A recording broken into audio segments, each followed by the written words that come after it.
Hello everyone, welcome to S study YouTube channel. आज से हम लोग एक न्यू सीरीज स्टार्ट करने जा रहे हैं। एनसीईआरटी का बेसिक से एडवांस लेवल का जितना भी प्रॉब्लम होगा सारे प्रॉब्लम को डिस्कस करेंगे। और एनसीईआरटी में क्लास 10th का रियल नंबर जो है उसमें क्या क्या पढ़ना है। सबसे पहले पढ़ना है कि रियल नंबर क्या होता है, उसके बाद उसका फैक्टर क्या होता है, उसका मल्टीपल क्या होता है, उसके बाद कंपोजिट नंबर क्या होता है, प्राइम नंबर क्या होता है, उसके बाद प्राइम फैक्टराइजेशन क्या होता है। ये सब चीज़ हमें क्या करना है पहले डिस्कस करेंगे। उसके बाद सारा क्वेश्चन को बेसिक से लेके एडवांस तक सारा क्वेश्चन को यहाँ पे हम लोग डिस्कस करने जा रहे हैं। तो एनसीईआरटी का जितना भी प्रॉब्लम है सभी प्रॉब्लम को यहाँ पे हम लोग डिस्कस करते हैं। तो पहला चीज रियल नंबर। रियल नंबर हम लोग जानते हैं कि रियल नंबर जो है जितना भी रेशनल नंबर और जितना भी इरेशनल नंबर हमें नंबर लाइन पे ड्रॉ करते हैं वो सभी के सभी नंबर क्या होते हैं, हमें रियल नंबर वो दर्शाते हैं। यानी ऑल रेशनल नंबर और ऑल इरेशनल नंबर जितना भी होता है सभी नंबर को क्या बोलते हैं, एक रियल नंबर बोलते हैं। ठीक है, उसको हिंदी में वास्तविक संख्या बोलते हैं। तो सबसे पहला हम लोग जानेंगे कि फैक्टर क्या होता है। फैक्टर किसको बोलते हैं हम लोग, फैक्टर किसको बोलते हैं। फैक्टर जो होता है, कोई भी एक नंबर लेते हैं, मान लो कि हमने हमारे यहाँ 6 लिए, 6 का फैक्टर क्या क्या होगा। पहला फैक्टर 1 होगा, दूसरा 2 होगा, एक 3 हो सकता है और एक 6 हो सकता है। यानी कह रहा है कि ये 1, 2, 3 और 6 जो है ये 6 का क्या है, फैक्टर है। तो 6 को जो है ये सारा नंबर कंप्लीटली डिवाइड करेगा। डिवाइड करने के बाद जो भी रिमाइंडर बचेगा उसका 0 होना चाहिए। यानी 6 का एक 1 फैक्टर है, 6 का एक 2 फैक्टर है, 6 का एक 3 फैक्टर है, 6 का एक 6 फैक्टर है। यानी ये सारा जो है इस सब के टेबल में 6 आता है। यानी 1 इंटू 6 हुआ, 2 इंटू 3 6 हुआ, 3 इंटू 2 6 हुआ और 6 इंटू 1 6 हुआ। ठीक है, यानी ये 6 का जो है ये सारा फैक्टर होता है। तो उसके बाद ये फैक्टर हो गया। उसके बाद हम लोग जानेंगे कि मल्टीपल क्या होता है। मल्टीपल क्या होता है, मल्टीपल क्या होता है। 6 मान लो यहाँ पे 8 लेते हैं, ठीक है, 8 यानी 8 के टेबल में जो भी आता है, 8 के टेबल में क्या आता है, यहाँ पे 16 होगा। उसके बाद 8 के टेबल में 8 1 जा 8, 8 2 जा 16 और 8 3 जा 24। उसके बाद 16 24, उसके बाद कितना होगा, ये हो जाएगा 32 हो जाएगा। ठीक है, 32 हो जाएगा। ये जो 8 के टेबल में जो भी आ रहा है, 8 के टेबल में आ रहा है 16 24 32, यह इसका क्या हो जाएगा, 8 का मल्टीपल हो जाएगा। यानी 8 के टेबल में कौन कौन सा नंबर आ रहा है उसको हम लोग बोलते हैं मल्टीपल। 8 के टेबल में 16 भी आता है, 8 के टेबल में 24 भी आता है, 8 के टेबल में 32 भी आता है। ये इसका मल्टीपल हो गया। ठीक है, उसके बाद हम लोग जानेंगे कि फैक्टर हो गया, मल्टीपल हो गया। उसके बाद जानेंगे कि प्राइम नंबर क्या होता है। प्राइम नंबर जो होता है, प्राइम नंबर जो होता है वैसा नंबर जो 1 और खुद से डिविजिबल हो, यानी इटसेल्फ, यानी 1 और इटसेल्फ यानी खुद से डिविजिबल हो, वैसा नंबर को हम लोग बोलेंगे प्राइम नंबर। यानी कहने का मतलब उसका 2 ही फैक्टर होना चाहिए, 1 और खुद। 1 होना चाहिए और खुद, वो मतलब जो नंबर है वो खुद होना चाहिए और 1 होना चाहिए। वही दोनों नंबर जो है प्राइम नंबर कहलाता है। जैसे प्राइम नंबर हम लोग लिखते हैं 2 3 5 7, उसके बाद 11, उसके बाद 30, ये सारा जो नंबर है ये प्राइम नंबर कहलाता है। यानी इसका जो है फैक्टर होना चाहिए 2 ही, एक 1 होगा एक 2 होगा, इसका भी होगा 1 होगा और 3 होगा। ठीक है, इसका फैक्टर क्या होगा, एक फैक्टर 1 होगा एक फैक्टर 2 होगा। इसका क्या होगा, एक 1 होगा एक 3 होगा, खुद होता है एक। इसका क्या होगा, एक 1 होगा एक 5 होगा। ठीक है, ऐसे करके सारा नंबर का फैक्टर होगा। यानी ये खुद से डिविजिबल हो और ये 1 से डिविजिबल हो, वैसा नंबर को हम लोग बोलते हैं प्राइम नंबर। ठीक है, प्राइम नंबर क्या क्या होता है? 2 होता है, 3 होता है, 5 होता है, 7 होता है, 11, ठीक, 13, उसके बाद क्या हो जाएगा? 13 के बाद 14 नहीं होगा, 15 नहीं होगा, 16 नहीं होगा, 17 हो जाएगा, उसके बाद 17 हो जाएगा। ठीक है, ऐसे हम लोग क्या करेंगे? आगे बढ़ते जाएंगे। ठीक है, आगे बढ़ते जाएंगे। इसको हम लोग क्या बोलेंगे? प्राइम नंबर बोलेंगे। उसके बाद हम लोग जानेंगे कंपोजिट नंबर क्या होता है। कंपोजिट नंबर जो होता है, कंपोजिट नंबर जो होता है वो क्या होता है?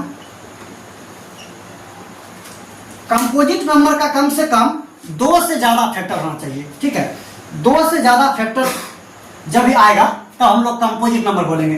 तो सबसे छोटा कंपोजिट नंबर 4 से स्टार्ट होता है, फिर 6 होगा, 8 होगा।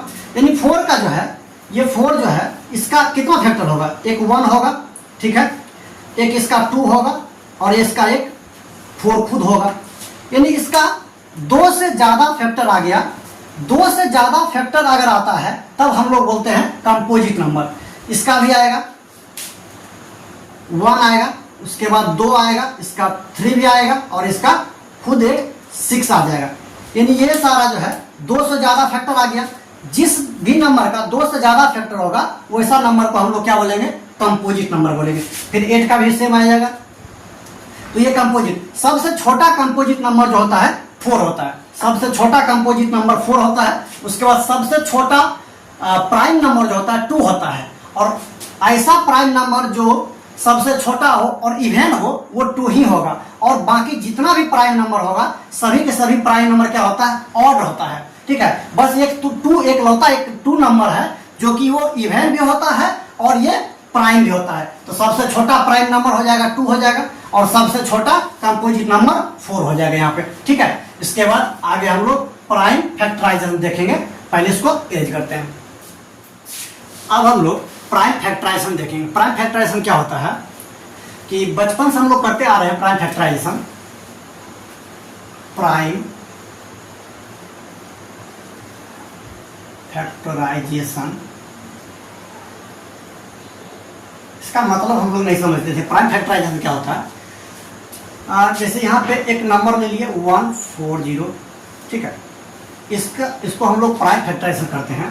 तो 2 से ये हो जाएगा 70, फिर 2 से लगाओ ये हो जाएगा 35, ये हो जाएगा 5 से लगाओ ये हो जाएगा 7 और ये हो जाएगा 7 से लगाओगे तो 1 हो जाएगा।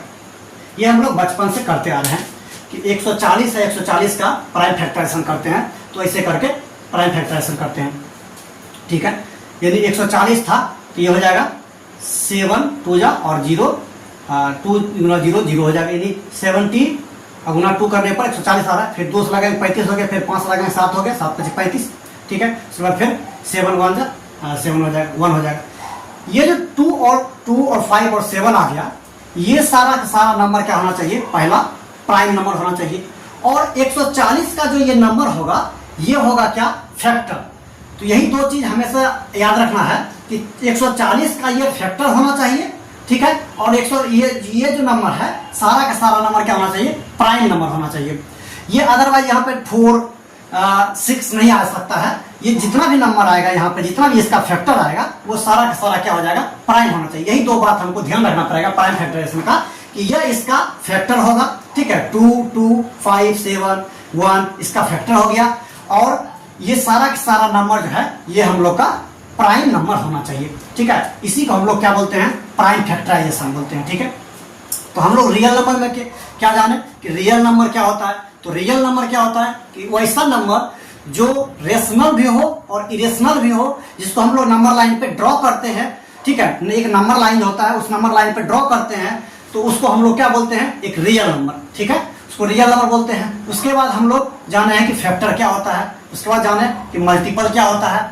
मल्टीपल के बाद जाने कि प्राइम नंबर क्या होता है। ठीक है, उसके बाद जाने कंपोजिट नंबर क्या होता है। कंपोजिट नंबर के बाद जाने हैं कि प्राइम फैक्टराइजेशन क्या होता है। ठीक है, उसके बाद इतना चीज जानने के बाद एनसीईआरटी का क्वेश्चन जो है हम लोग को क्या करना रहता है? क्लास 10th का जो क्वेश्चन है रियल नंबर का, हम लोग को प्राइम फैक्टराइजेशन के द्वारा उसका उसका फैक्टर निकालना रहता है। यानी एक्सरसाइज 1.1 में क्वेश्चन है, एक्सरसाइज 1.1 में क्वेश्चन है, ये जो एग्जांपल लिए थे 140 का, ये एक्सरसाइज का 1.1 का क्वेश्चन नंबर 1 का फर्स्ट है, ठीक है। ये जो क्वेश्चन है ये है एक्सरसाइज 1.1 का, एक्सरसाइज 1.1 का, ठीक है, क्वेश्चन नंबर 1 का, क्वेश्चन नंबर 1 का फर्स्ट क्वेश्चन है, ठीक है। 140 जो है कह रहा है क्या, express each number as a product of its prime factor. कहता है इस नंबर को ऐसा एक्सप्रेस करो जो इसका प्रोडक्ट जो आएगा वो क्या होना चाहिए, प्राइम नंबर होना चाहिए, प्राइम फैक्टर होना चाहिए, ठीक है। इसका प्रोडक्ट जो है प्राइम फैक्टर होना चाहिए। तो ये जो लिखे हैं, क्या लिखे हैं, 2 इंटू 5 इंटू 7, ये सारा जो नंबर है, ये नंबर क्या है, एक प्राइम फैक्टर है। यानी कहता है कि एक्सप्रेस करने के लिए ये जो नंबर है लिखा हुआ, इस नंबर को ऐसा एक्सप्रेस करो प्राइम फैक्टराइजेशन के द्वारा, मेथड से बनाओ कि ये जो नंबर है प्राइम फैक्टर होना चाहिए। ये प्राइम फैक्टर है, इसका 140 का ये फैक्टर है, और ये हमेशा क्या होना चाहिए, प्राइम नंबर ही होना चाहिए, अदरवाइज दूसरा चीज यहाँ पे नहीं लिख सकते हम लोग। तभी हम लोग क्या बोलेंगे, इसको प्राइम फैक्टराइजेशन बोलेंगे।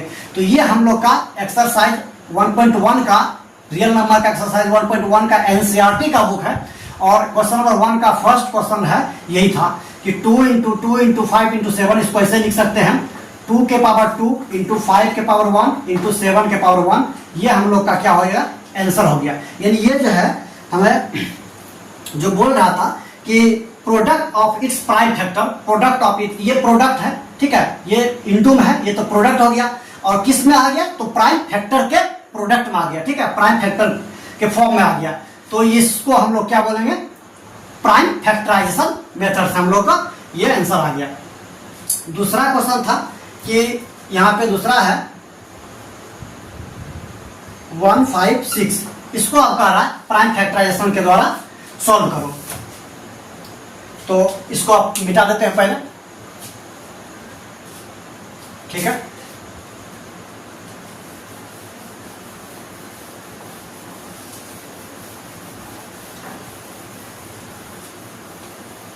दूसरा क्वेश्चन है 15, दूसरा क्वेश्चन है फर्स्ट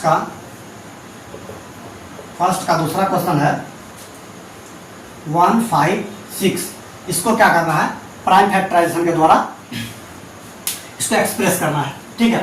तो चलो करते हैं, ये हो जाएगा 6 है, तो ये 156 है, तो 2 से लगाओ, 2 से हो जाएगा 14, यहाँ पे 7 बार में 14 लग जाएगा, इसके बाद बचेगा 1 कैरी, तो 16 हो गया, 7 2 जा 14, और उसके बाद कैरी 1 हो गया इधर, तो 16 हो गया, तो 8 2 8 जा 16 हो गया। फिर उसके बाद 2 से लगाओ, ये हो जाएगा 3, ये हो जाएगा